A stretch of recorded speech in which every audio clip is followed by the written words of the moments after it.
नमस्कार, तपाई अहिले हेर्दै हुनुहुन्छ समाचार पार्टी न्यूज बुलेटिन। म प्रहलाद चन्द्र घिमिरे। आज मिति विक्रम सम्वत 2079 साल जेठ 28 गते शनिबार इस्वीसम्म सन् 2022 जुन 11 तारिक आज नेपाल गौरव यात्रा। दर्शक महानुभाव, सदाको झैं आज पनि हामी देश तथा विदेशका महत्त्वपूर्ण खबर, समाचार पार्टी हेल्थ टिप्स र समाचार पार्टी माइन्ड क्विज लगायत महत्त्वपूर्ण तपाईलाई काम लाग्ने हेर्नै पर्ने समाचारहरू, ब्रेकिङ न्यूज, न्यूज अपडेट अनि आज दिनभर कहाँ के हुँदैछ, शुभ बिहानीसँगै सम्पूर्ण जानकारी लिएर उपस्थित भइसकेका छौँ। हामीलाई अन्तिमसम्म हेर्नुहोला। हाम्रो मेहनतका लागि यो भिडियोमा एउटा लाइक अवश्य गर्नुहोला। दर्शक महानुभाव, पलपलको न्यूज अपडेटका लागि हाम्रो च्यानललाई तपाईले अहिलेसम्म सब्स्क्राइब गर्नु भएको छैन भने कृपया सब्स्क्राइब गर्नुहोस् अनि नजिकै आउने बेल आइकनलाई क्लिक गर्नुहोला। देशभित्रबाट हेरिरहनु भएको छ भने आफू रहेको गाउँ, ठाउँ, शहर, जिल्लाको नाम लेख्नुहोला। विदेशमा हुनुहुन्छ भने कुन देशबाट हेरिरहनु भएको छ त्यो कुरा तलको कमेन्ट बक्समा कमेन्ट गर्नुहोला। दैनिक रूपमा हेर्नुहुन्छ भने रेगुलर भनेर लेख्नुहोला। आज पहिलो चोटि हो भने फर्स्ट टाइम भनेर लेख्नुहोला। आउनुहोस् दर्शक महानुभाव, समाचार बुलेटिन सुरु गरौँ मुख्य खबरका शीर्षकहरूबाट। पहिरो गएर अवरुद्ध बनेको पृथ्वी राजमार्गको आबु खैरेनी सडक खण्ड आज बिहान 6 बजेदेखि सञ्चालन गर्ने तयारी। सरकारद्वारा विभिन्न 25 अत्यावश्यक सेवामा हडताल अवरोध गर्न निषेध। प्रधानमन्त्री शेरबहादुर देउबा र अमेरिकी सेनाका एसिया क्षेत्र प्रमुखको भेट वार्ता। सप्तरीका मिटर ब्याजी तेलीलाई पक्राउ गर्न प्रधानमन्त्री देउबाको निर्देशन। आफूले कसैलाई पनि प्रधानमन्त्री बनाउँछु नभनेको नेकपा एमालेका अध्यक्ष केपी शर्मा ओलीको भनाई। काठमाडौँ अब फोहोर थेग्ने अवस्था नरहेको नेपाली कांग्रेसका महामन्त्री गगन कुमार थापाको धारणा। ठूला ल्यान्डफिल साइटको विकल्पमा साना व्यवस्थापन केन्द्र खोज्न शहरी विकास मन्त्री रामकुमारी झाँक्रीको आग्रह। मन्त्री फेर्ने हाम्रो पार्टीको निर्णय सरकारले तुरुन्त कार्यान्वयन गर्नुपर्छ भन्दै नेकपा एकीकृत समाजवादीका सम्मानित नेता झलनाथ खनालको भनाई। नेपाली नर्सलाई रोजगारी दिने समझदारी पत्रमा बेलायत र नेपाल बीच आउँदो हप्ता हस्ताक्षर हुने। काठमाडौँको फोहोरको विषयमा सहमति सङ्घर्ष समितिले रोक्यो आन्दोलन। बन्चरे डाँडामा फोहोर खसाल्न सुरु। लामो दूरीको सार्वजनिक गाडीको भाडा बढ्यो, अब कहाँ जान कति लाग्छ त भाडा, यसको बारेमा पुरै जानकारी। मनसुन 4वटा प्रदेशमा फैलियो, लुम्बिनी, कर्णाली र सुदूरपश्चिममा केही दिन लाग्ने। रोजगारीका लागि साउदी जाँदै हुनुहुन्छ भने विभिन्न कुराहरू बुझेर मात्र जान, साउदी दूतावासको आग्रह। व्यवसायलाई अप्ठ्यारो पार्न आफूहरूले नखोजेको अर्थमन्त्री जनार्दन शर्माको भनाई। शेयर बजार दोहोरो अङ्कले घट्यो, कारोबार रकम 1 अर्ब रुपैयाँ पनि पुग्न सकेन। मूल्य वृद्धि 7.87% पुग्यो। विदेशी विनिमय सञ्चित ओह्रालो लाग्दै। भारत र चीन मामिलामा अमेरिकाले आगोमा घिउ थप्ने काम गरेको चीनको प्रतिक्रिया। बलिउड अभिनेता सलमान खानको हत्याको प्रयास, कसले गर्यो त सलमान खानको हत्याको प्रयास, यसको बारेमा पुरै जानकारी। एनएसजेएफ फुटसल फेस्टिभल टिम क्यानाडालाई उपाधि। समाचार पार्टी हेल्थ टिप्स अन्तर्गत आज हामी डिप्रेसन के हो, डिप्रेसनको लक्षण, कारण र उपचारको विषयमा जानकारी दिनेछौँ। अनि समाचारको अन्त्यमा समाचार पार्टी माइन्ड क्विज रहनेछ। हामीलाई अन्तिमसम्म हेर्नुहोला। पृथ्वी राजमार्ग अन्तर्गत तनहुँको आबु खैरेनी मुगलिन खण्ड बेलुका 7 बजेदेखि बन्द भएको छ। आबु खैरेनी 4 पावर हाउस नजिक सडक भाँसिएपछि बन्द भएको सडक खण्ड मर्मतका लागि हिजो साँझ 7 बजेदेखि अहिले बिहान 6 बजेसम्म बन्द गरिएको छ। बिहान सडक भाँसिएपछि यस खण्डमा साना गाडी मात्र सञ्चालन भएका छन्। सडक भाँसिएको ठाउँमा भित्तापट्टि सडक खन्न थालिएको छ। 1.5-2 मिटर भित्ता खनेर सडक सञ्चालन गर्न काम भइरहेको सडक डिभिजन कार्यालय दमौलीका प्रमुख लक्ष्मी केसीले जानकारी दिनुभयो। रातिको समयमा जोखिम सडक भाँसिएपछि बिहानदेखि अलपत्र सर्वसाधारणलाई पैदल हुँदै वारपार गराइएको थियो। यसैबीच गण्डकी प्रदेशका आन्तरिक मामिला मन्त्री दोबाटे भिकले यस खण्डको निरीक्षण गर्नु भएको छ। निरीक्षणका क्रममा मन्त्री भिकले छिटो काम सकेर यातायात सञ्चालनमा सहजता ल्याउन निर्देशन समेत दिनुभएको छ। सडक भाँसिएर कार र मोटरसाइकल खस्दा 2 जनाको ज्यान गएको छ। ज्यान गुमाउने मध्ये 1 जनाको शनाखत भएको छ भने अर्का व्यक्तिको शनाखत नभएको प्रहरी नायब उपरीक्षक युवराज खड्काले जानकारी दिनुभयो। गोर्खा घर भई आबु खैरेनी 2 बस्ने 35 वर्षीय केशव घिमिरेको शनाखत भएको जनाइएको छ। सरकारले विभिन्न 25 अत्यावश्यक सेवामा कुनै पनि बहानामा हडताल अवरोध गर्न निषेध गरेको छ। त्यही क्षेत्रको संवेदनशीलता र नागरिकसँग जोडिएका विविध क्षेत्रलाई केन्द्रमा राखेर सरकारले विशेष व्यवस्था गरेको हो। गृह मन्त्रालयले राजपत्रमा सूचना प्रकाशित गरी क्षेत्र समेत तोकेर बन्द हडताल गर्न नपाउने आदेश जारी गरेको छ। आवश्यक सेवा सञ्चालन ऐन 2014 को दफा 3 को उपदफा 1 ले दिएको अधिकार प्रयोग गरी सरकारले विभिन्न 25 आवश्यक सेवामा हडताल गर्न निषेधको आदेश जारी गरेको हो। राजपत्रमा जारी सूचनामा डाक, तार वा टेलिफोन सेवा, जल, स्थल तथा हवाई मार्गबाट रात्रि वा माल सामान ओसार प्रसार गर्ने यातायात सेवा, हवाई अड्डा तथा हवाई जहाजको देखभाल, त्यसको सञ्चालन, मर्मत गर्ने कामसँग सम्बन्धित सेवामा हडताल गर्न नपाइने उल्लेख छ। प्रकाशित सूचना अनुसार हवाई ग्राउन्डेड, रेलवे स्टेसन, सरकारी गोदाममा माल सामान ओसार प्रसार गर्ने वा राख्ने, झिक्ने वा थन्काउने कामसँग सम्बन्धित सेवा, प्रिन्ट वा सरकारी छापाखाना सम्बन्धी सेवामा समेत हडताल गर्न निषेध गरिएको छ।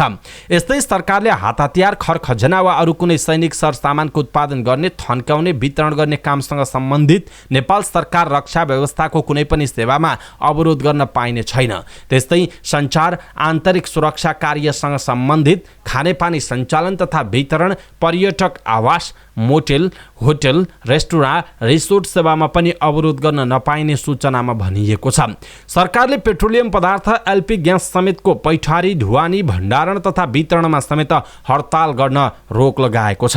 त्यस्तै अस्पताल तथा स्वास्थ्य केन्द्र सञ्चालन सम्बन्धी सेवा, एम्बुलेन्स जस्ता सेवा, औषधि निर्माण, बिक्री, वितरण, फोहोर मैला सङ्कलन, ढुवानी, प्रशोधन, विसर्जन, स्थान निर्माण, पूर्वाधार निर्माण, सङ्कलन स्थल एवं व्यवस्थापन क्षेत्रसँग सम्बन्धित सेवामा समेत हडतालमा रोक लगाएको छ। बैंक, बीमा, विद्युत सेवा, दैनिक उपभोग्य वस्तु, खाद्यान्न, दाल, चामल, नुन, तेलको पैठारी, ढुवानी, भण्डारण तथा वितरण सम्बन्धी सेवामा समेत हडताल गर्न नपाइने उल्लेख गरेको छ। सूचनामा मौसम र बाढी पूर्वानुमान तथा पूर्व सूचना प्रणालीका साथै मास्क, ह्यान्ड सेनिटाइजर, भेटिनरी, इन्टरनेट राहदानी विभागबाट प्रदान हुने र कन्सुलर सेवा विभागबाट प्रदान हुने सेवामा समेत हडताल गर्न निषेध गरिएको छ।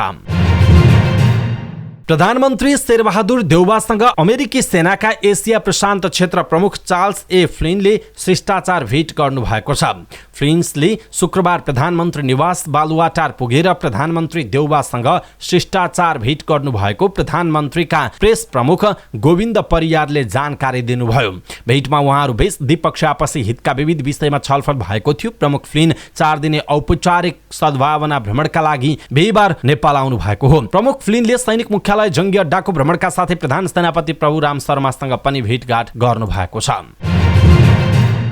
प्रधानमन्त्री शेरबहादुर देउवाले सप्तरीका मिटर ब्याजे रामदेव तेलीलाई पक्राउ गरी अनुसन्धान अगाडि बढाउन निर्देशन दिनुभएको छ। उहाँले शुक्रबार गृहमन्त्री बालकृष्ण खाँडलाई मिटर ब्याजे तेलीलाई पक्राउ गरी अनुसन्धान अगाडि बढाउन निर्देशन दिनुभएको प्रधानमन्त्रीका प्रेस प्रमुख गोविन्द परियारले जानकारी दिनुभयो। तेलीले चर्को ब्याज लिएर जिल्लाका विपन्न सर्वसाधारणको शोषण गर्ने गरेको समाचार सार्वजनिक भएको थियो।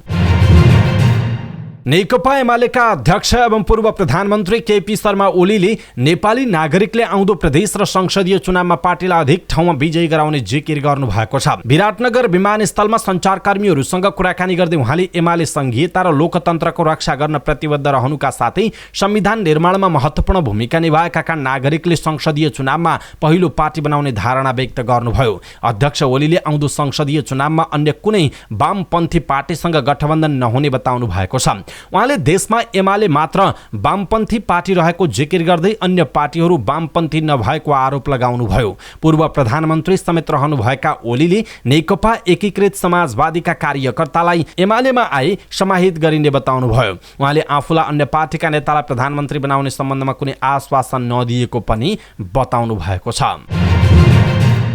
नेपाली कांग्रेसका महामन्त्री गगन कुमार थापाले काठमाडौँ अब फोहोर थेग्न सक्ने अवस्थामा नरहेको बताउनुभयो। शहरी विकास मन्त्रालयमा भएको ल्यान्डफिल साइट, बन्चरे डाँडा र सरोकारवाला निकायहरू बीचको छलफलमा महामन्त्री थापाले यस्तो बताउनु भएको हो। उहाँले काठमाडौँ उपत्यकामा जम्मा भएको फोहोर व्यवस्थापन हुन नसक्दा जनस्वास्थ्यमा असर पर्न थालिसकेको बताउनु भएको छ। विगतमा गरिएका गल्ती नदोहोर्याउने प्रतिबद्धता गर्दै महामन्त्री थापाले स्थानीयवासीले अहिलेको सरकारसँग र समस्या समाधान गर्न बनेको संयन्त्रसँग विश्वास गर्न आग्रह गर्नुभयो। महामन्त्री थापाले जग्गा अधिग्रहण गर्ने सबैभन्दा महत्त्वपूर्ण भएकाले प्रधानमन्त्रीलाई यसबारेमा सबैले अनुरोध गर्नुपर्ने पनि बताउनु भएको छ।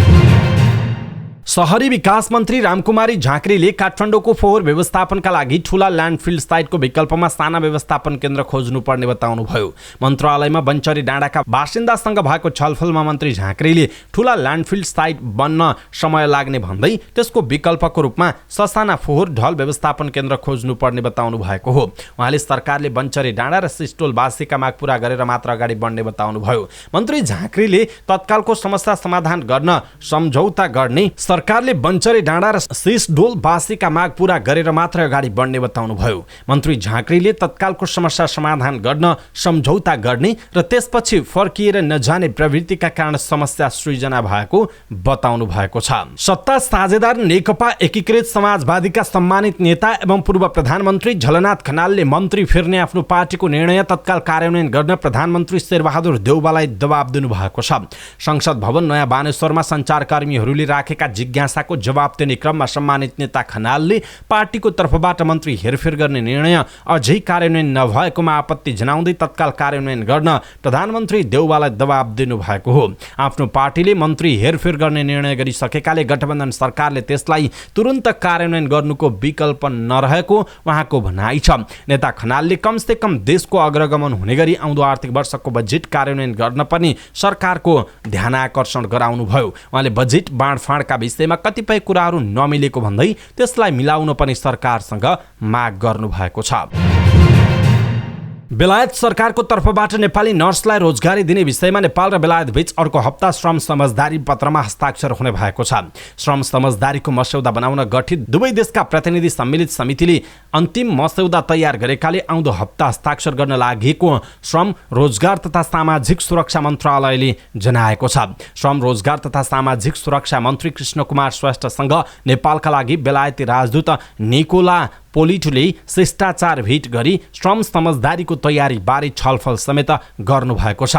मन्त्रालयमा भएको भेटवार्तामा मन्त्री श्रेष्ठले नेपाल र बेलायत बीच हुने श्रम समझदारी पत्रको तयारीका लागि दुवै देशका तर्फबाट सहभागी प्रतिनिधिको संयुक्त प्रयासबाट सुरक्षा क्षेत्रभन्दा बाहिर पहिलो पटक नेपालीहरूले बेलायतमा रोजगारीको अवसर प्राप्त गर्न लागेको भन्दै श्रम समझदारीको मस्यौदा समितिका सदस्यहरूलाई धन्यवाद समेत दिनुभयो। बेलायतमा रोजगारीका लागि प्रारम्भमा 2000 नर्स पठाउन तयार रहेको जानकारी दिँदै मन्त्री श्रेष्ठले त्यसका लागि वैदेशिक रोजगार विभागको क्षमता अभिवृद्धि, छात्रवृत्तिको अवसरका साथै नर्सिङ कलेजहरूको क्षमता अभिवृद्धिमा बेलायत सरकारबाट सहयोगको अपेक्षा गरिएको बताउनुभयो।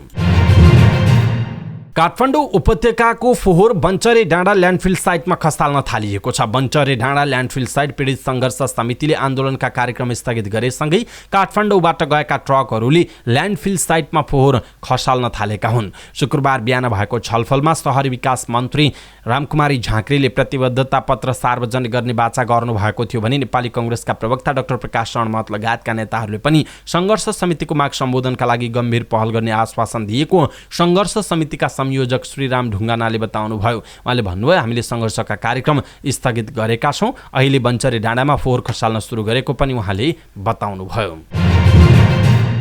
लामो दूरीको सार्वजनिक गाडीको भाडा बढेको छ। इन्धनको मूल्य बढीसँगै यातायात व्यवस्था विभागले सार्वजनिक यातायातको भाडा बढाएको हो। गए रातिदेखि पेट्रोल लिटरको 8, डिजेल र मट्टीतेल लिटरको 12 रुपैयाँ बढेपछि स्वचालित मूल्य प्रणाली अनुसार गाडी भाडा 2.5% बढाएको विभागले जनाएको छ। यसअघि इन्धनको भाउ घटेपछि जेठ 20 गते 2.6% घटेको थियो। विभागले पहाडी बाटोमा सञ्चालन हुने मालवाहक गाडीको भाडा 3.3% र तराईमा चल्ने मालवाहक गाडीको भाडा 3.7% बढाएको जनाइएको छ। गएको आइतबार नेपाल प्रवेश गरेको मनसुन प्रदेश 1 मधेस बागमती हुँदै गण्डकीसम्म पुगेको जल तथा मौसम पूर्वानुमान महाशाखाले जनाएको छ। महाशाखाका अनुसार देशका बाँकी प्रदेशमा केही दिनभित्रै मनसुनी प्रणाली प्रवेश हुनेछ। लुम्बिनी, कर्णाली र सुदूरपश्चिम प्रदेशमा केही दिनपछि यस वर्षको मनसुन प्रवेश गर्ने अनुमान छ। यस वर्ष सरदर मितिभन्दा 1 हप्ता अगाडि नै नेपालको पूर्वी भागबाट मनसुन प्रवेश गरेको थियो। नेपालमा मनसुनभित्र नै सरदर मिति जुन 13 हो। आज प्रदेश 1 मधेस बागमती र गण्डकी प्रदेशमा मौसम बदलिरहेको छ। ती क्षेत्रका पहाडी भागमा हल्कादेखि मध्यम वर्षाको सम्भावना रहेको महाशाखाले जनाएको छ। तपाईँ वैदेशिक रोजगारीका लागि साउदी जाने सोच्दै हुनुहुन्छ? यदि त्यसो हो भने साउदी जानुभन्दा अगाडि विभिन्न कुराहरूमा ध्यान दिनुपर्नेछ र त्यहाँको नीति नियमको बारेमा राम्रोसँग बुझेर मात्र जानुहोला।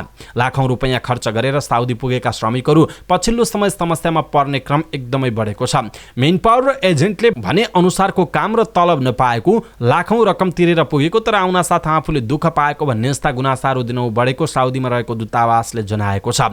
दूतावासका अनुसार समस्यामा पर्नेहरू आफ्नै चिनजानका मानिसबाट साउदीमा पुगेको पाइएको छ। तर सरकारले वैदेशिक रोजगारीमा श्रमिक पठाउने एजेन्टहरूको भूमिकालाई गैर कानुनी मानेको छ। त्यसैले सबैभन्दा पहिला वैदेशिक रोजगारीमा जाने एजेन्टको पछाडि नलाग्नुहोस्। साउदीमा कुन कम्पनीबाट आफ्नो लागि उपयुक्त कामको माग छ भन्ने कुरा राम्रोसँग बुझेर मात्र थप प्रक्रिया अगाडि बढाउनुहोस्। त्यसो त साउदी अरब पुगिसकेपछि काम मन नपरेका कारण घर आएसे तथा पारिवारिक समस्या वा काम गर्न कठिन भएको लगायत कुनै पनि कारण देखाएर आफूले चाहेको बेलामा स्वदेश फर्कन सहज हुँदैन। एकजना श्रमिकलाई साउदी लैजान रोजगारदाताले ठूलो रकम खर्च गरेको हुन्छ। त्यसकारण रोजगारदाताले करार सम्झौता नसकी श्रमिकलाई स्वदेश फर्कन दिँदैनन्। तसर्थ साउदी अरब पुगेपछि तुरुन्त स्वदेश फर्कन सम्भव छैन भन्ने कुरा बुझेर मात्र साउदी आउन त्यहाँ रहेको नेपाली दूतावासले अनुरोध गरेको छ। साउदीमा गएर काम गर्दा पाउने तलबको बारेमा पहिला नै मेन पावरसँग राम्रोसँग बुझेर मात्र जानुपर्दछ। नेपाल सरकारले तोकेको भन्दा कम तलब हुने गरी कुनै पनि सम्झौता नगर्नुहोस्। नेपाल सरकारले साउदी जाने श्रमिकको विभिन्न पद अनुसारको पारिश्रमिक तोकेको छ, जस अनुसार अध्यक्ष कामदारका लागि न्यूनतम मासिक साउदीको 1000 रियाल र खानाको सुविधा बापत 300 रियाल हुनुपर्नेछ। यस्तै ओभरटाइम वा अन्य सुविधा बढी हुन्छ भन्ने गलत आश्वासन र भनाइमा विश्वास नगर्न पनि दूतावासले भनेको छ। ओभरटाइम वा अन्य सुविधा सम्बन्धी यथार्थता कम्पनीमा काम गर्ने पुराना श्रमिक साथीभाइबाट पनि बुझ्न सकिन्छ।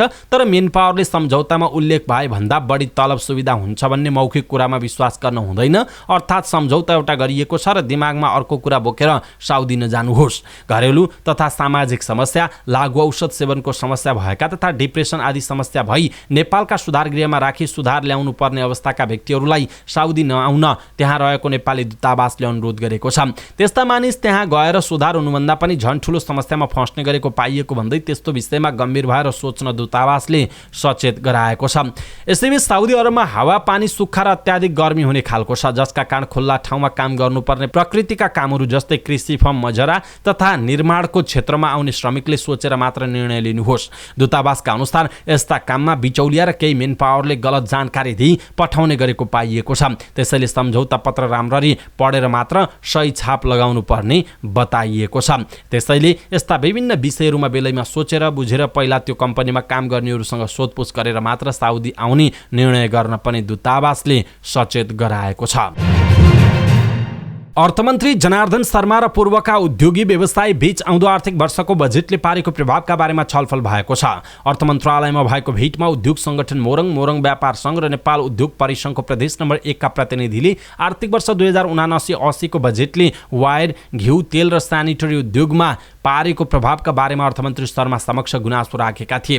त्यस क्रममा अर्थमन्त्री शर्माले बजेटले स्वदेशी उद्योगलाई उच्च प्राथमिकता दिएर देशभित्रै औद्योगिकरण विस्तार गरी आर्थिक गतिविधि अगाडि बढाउन खोजिएको बताउनुभयो। महिलालाई राहत हुने गरी सेनिटरी प्याड लगायतका आयातमा ठूलो भन्सार छुट उपलब्ध गराएको र यस्तो छुटले स्वदेशी उद्योगलाई केही समस्या भएको भए समाधान निकाल्न तयार रहेको अर्थमन्त्री शर्माले जानकारी दिनुभएको छ। शेयर बजार शुक्रबार पनि दोहोरो अङ्कले घट्यो। बिहिबार 17 अङ्कले घटेको शेयर बजार परिसूचक नेप्से शुक्रबार 14.64 अङ्कले घट्दै 2048.16 बिन्दुमा झर्यो। सबै समूहको शेयर घटेकोमा उत्पादन, बीमा, विकास बैंक, होटल र विकास बैंकको शेयर उच्च अङ्कले घटेको छ। कारोबार रकम पनि घटेको छ। 229 कम्पनीको 30,45,000 किता शेयर 89 करोड 41 लाख रुपैयाँ बराबरको शेयर कारोबार भएको छ। सामुदायिक लघुवित्त र युनिलिभर नेपालको शेयर सबैभन्दा धेरै 5% भन्दा धेरैले घटेको छ। समग्रमा बजार घटे पनि उपकार लघुवित्त र ग्रीन भेन्चर लिमिटेडको शेयर भने 10% ले बढेको जनाइएको छ। देशमा मूल्य वृद्धि झनै बढेको छ। राष्ट्र बैंकले पछिल्लो पटक सार्वजनिक गरेको तथ्याङ्क अनुसार वैशाखमा वार्षिक बिन्दुगत मूल्य वृद्धि 7.87% पुगेको छ।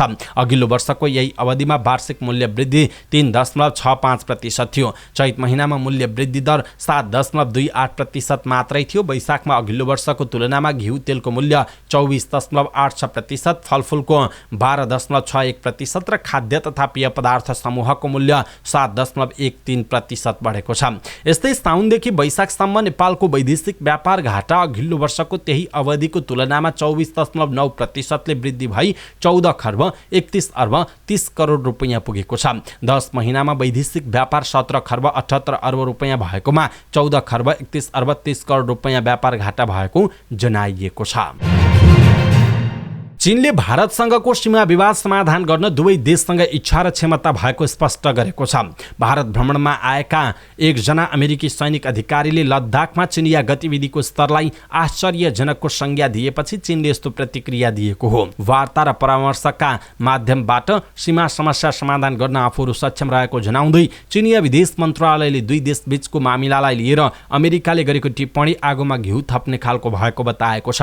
भारतको 4 दिने भ्रमणमा रहेका अमेरिकी सेनाका एसिया प्रशान्त क्षेत्रका प्रमुख चार्ल्स ए फ्लिनले गरेको टिप्पणीपछि चीनको यस्तो प्रतिक्रिया सार्वजनिक भएको हो। भारतका पत्रकारहरूसँगको कुराकानीमा फ्लिनले लद्दाख क्षेत्रमा चीनले निर्माण गरेका पूर्वाधार डरलाग्दा एवं विस्मयकारी भएको बताएका छन्। केही अमेरिकी अधिकारीले चीन र भारतबीच फाटो ल्याउन खोजेको आफूहरूमाथि औँला उठाएर अपमान गरेको बताउँदै चिनिया विदेश मन्त्रालयका प्रवक्ता झाओ लिजियानले क्षेत्रीय शान्ति र स्थायित्वका लागि अमेरिकाले योगदान गर्ने विश्वास व्यक्त गरेका छन्।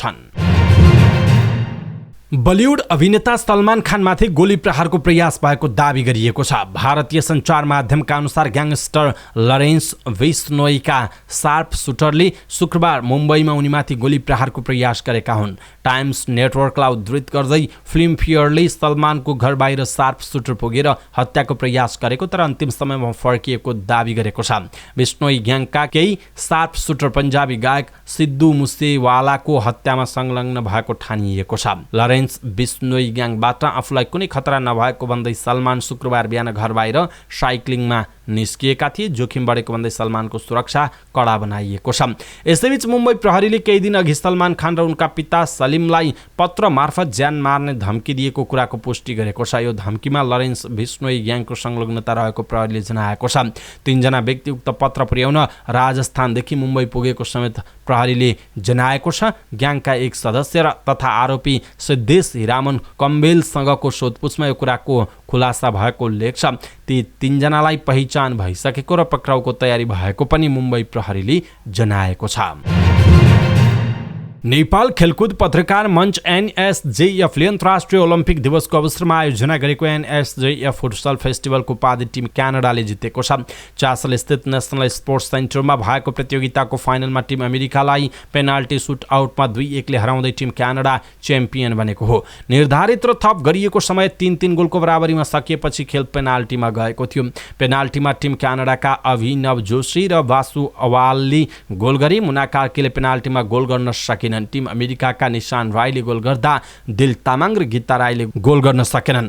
पेनाल्टी अघि टिम क्यानाडाका अभिनव जोशीले 2 र वासु अवालले 1 गोल गरे। यस्तै टिम अमेरिकाका दिल तामाङले 2 गोल गर्दा सुजन श्रेष्ठले 1 गोल गरेका थिए। 4 टोली सहभागी प्रतियोगितामा टिम अमेरिका सबै 3 खेल जित्दै शीर्ष स्थानमा रहेर फाइनल पुगेको थियो। टिम क्यानाडा भने 3 खेलमा 2 जितसहित उपविजेता बन्दै फाइनल पुगेको थियो। प्रतियोगितामा पुरुषतर्फ टिम क्यानाडाका अभिनव जोशी र महिलातर्फ गीता राई उत्कृष्ट खेलाडी चुनिएका छन्। समाचार पार्टी हेल्थ टिप्स अर्थात् स्वास्थ्यसँग सम्बन्धित जानकारी। समाचार पार्टी हेल्थ टिप्सको आजको श्रृङ्खलामा हामी डिप्रेसन के हो, डिप्रेसनको लक्षण र कारण अनि उपचारको विषयमा जानकारी दिनेछौँ। हामीलाई अन्तिमसम्म हेर्नुहोला। सबै नेपालीहरू माझ पुर्याउनका लागि यो भिडियोलाई सक्दो सेयर गर्नुहोला अनि यो भिडियोमा एउटा लाइक चाहिँ अवश्य गर्नुहोला। हाम्रो यो प्रस्तुति तपाईँलाई कस्तो लाग्छ त्यो कुरा पनि तलको कमेन्ट बक्समा कमेन्ट गर्न नबिर्सिनुहोला है त। डिप्रेसन एक साधारण मानसिक रोग भए तापनि कतिपय व्यक्तिमा यो ज्यान लिने रोग पनि बनेर आउने गरेको छ। पछिल्लो समय नेपालमा धेरै मानिसहरू डिप्रेसनको शिकारमा पुगेको देखिन्छ। अनेकौं लागु पदार्थको सेवनदेखि गरिबीको कारण पनि धेरै मानिसहरू मानसिक रोगको शिकार भई डिप्रेसनको अन्तिम घडीमा पुगिरहेका छन्। यसैबीच कतिले आत्महत्या पनि गरेका छन् भने कति परिवारको रेखदेखका कारण उपचारमा सफल पनि भएका छन्। मानसिक रोग खासै ठूलो र जटिल रोग भने होइन। उपचार गरी र आफूलाई चिन्ने प्रयास गरी यो रोग आफै ठिक हुन्छ। समयमा ध्यान नदिँदा, चिन्ता बढी लिँदा मानिस आफ्नै जीवनमा आफै हरेस खाई आत्महत्या गर्छन्। मानसिक रोग झट्टै हेर्दा चिन्न नसकिने रोग भएका कारण पनि कसलाई डिप्रेसन भएको छ भनी छुट्याउन निकै गाह्रो हुन्छ। कसको मस्तिष्कमा के कुरा खेल्दैछ भन्ने कुरा अरूलाई थाहा हुँदैन। यो कारण डिप्रेसनको शिकार हुँदै गरेको थाहा पाउन सकिँदैन। डिप्रेसन जो कोहीलाई हुने भए तापनि कतिलाई आफै ठिक हुन्छ त कतिले औषधि सेवन गर्नुपर्ने हुन्छ। त्यसो त केही लक्षणहरू पनि छन् जसको कारणले हामीले यो डिप्रेसन हो कि भनेर भन्न सक्दछौँ। जस्तो यदि कुनै व्यक्ति सधैँ दुखित देखिन्छ, निराश भइरहन्छ, एकोहोरो टोलाउँछ, बोलाउँदा पनि नसुने जस्तो गर्छ र आफ्नै संसारमा हराएको झैँ देखिन्छ वा कुनै कुरा सोचेर निराश भई बसेको देखिन्छ, निन्द्रा लाग्दैन वा खासै सुत्दैन भने उक्त व्यक्ति डिप्रेसनको शिकार भएको हुन सक्दछ। हुन त सबैको आनीबानी फरक नै हुन्छ, तर एक हाँसखेल गर्दै गरेको हँसिलो अनुहारको व्यक्ति एक्कासी यसरी टोलाउने वा चिन्तित व्यवहार, त्यो पनि एक दिन होइन, करिब एक हप्ताभन्दा बढी समय भएमा, चिन्ता बढी लिने गरेमा उक्त व्यक्ति डिप्रेसनको शिकार भएको हुन सक्दछ। त्यसकारण यो विषयमा पनि हामीले ध्यान दिनुपर्ने हुन्छ। डिप्रेसन हुने कारणहरू के हुन् त? हामी डिप्रेसनलाई एउटा मात्र नजरमा मानसिक रोग वा बहुलाएको भनेर हेर्ने गर्छौँ, तर डिप्रेसन हुने कारणहरू अनेक छन्। डिप्रेसनको पनि अवस्था हुन्छ। सामान्य डिप्रेसनमा हर कोही व्यक्ति पर्छ र 1 घण्टा वा दिनमा आफै पनि ठिक हुन्छ। कोही भने सोच्दा सोच्दै बढी सोचेर ठिक हुन नसकेर मानसिक रोगमा प्रवेश गरी डिप्रेसन हुने गर्दछ। डिप्रेसन हुने कारणहरू एक मात्र हुँदैन। डिप्रेसन चिन्ता बढी लिएर बढी सोचेर हुने समस्या हो। सोचाइको कमजोरीका कारण डिप्रेसन हुने गर्छ।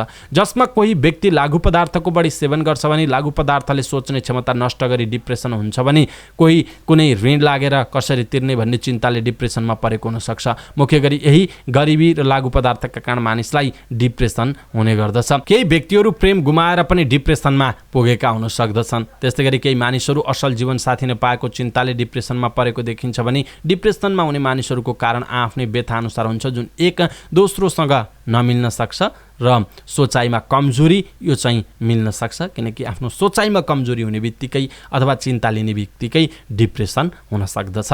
अर्को डिप्रेसनको उपचार पनि छ। डिप्रेसनको उपचारका लागि सबैभन्दा महत्त्वपूर्ण कुरा हो मानसिक चिन्तामा कमी ल्याउनु। मानसिक चिन्ता कम भएपछि डिप्रेसन आफै ठिक हुन्छ। मानसिक चिन्ता कम गराउने तरिकाहरू अनेक हुन्छन्, जस्तो कि औषधि सेवन गरी मस्तिष्कमा दुखी बनाउने हर्मोन उत्पादनमा कमी ल्याएर खुसी दिलाउने किसिमको हर्मोनको वृद्धि गराएर डिप्रेसनको उपचार गर्न सकिन्छ भने निन्द्रा बढी लगाएर डिप्रेसनको उपचार गरिन्छ। जब निन्द्रा बढी लाग्न थाल्दछ तब व्यक्तिको दिमागमा नकारात्मक कुराहरू हराउन थाल्दछ। नकारात्मक सोचाइहरू बिर्सिन थाल्छ र डिप्रेसन ठिक हुन्छ। कुनै पनि समस्या परेको छ र उक्त परेको समस्याको समाधान भएपछि व्यक्ति डिप्रेसनबाट मुक्त हुन्छ। औषधि बिना डिप्रेसनको उपचार गर्ने हो भने लागु पदार्थको सेवन गर्न छोड्नु पर्दछ। लागु पदार्थले कमजोर सोचाइ बनाउँछ र डिप्रेसन बढाउने गर्छ। घरको माहौल राम्रो बनाउनु पर्छ। डिप्रेसनको बिरामीको कुरा निसङ्कोच सुन्नुपर्छ।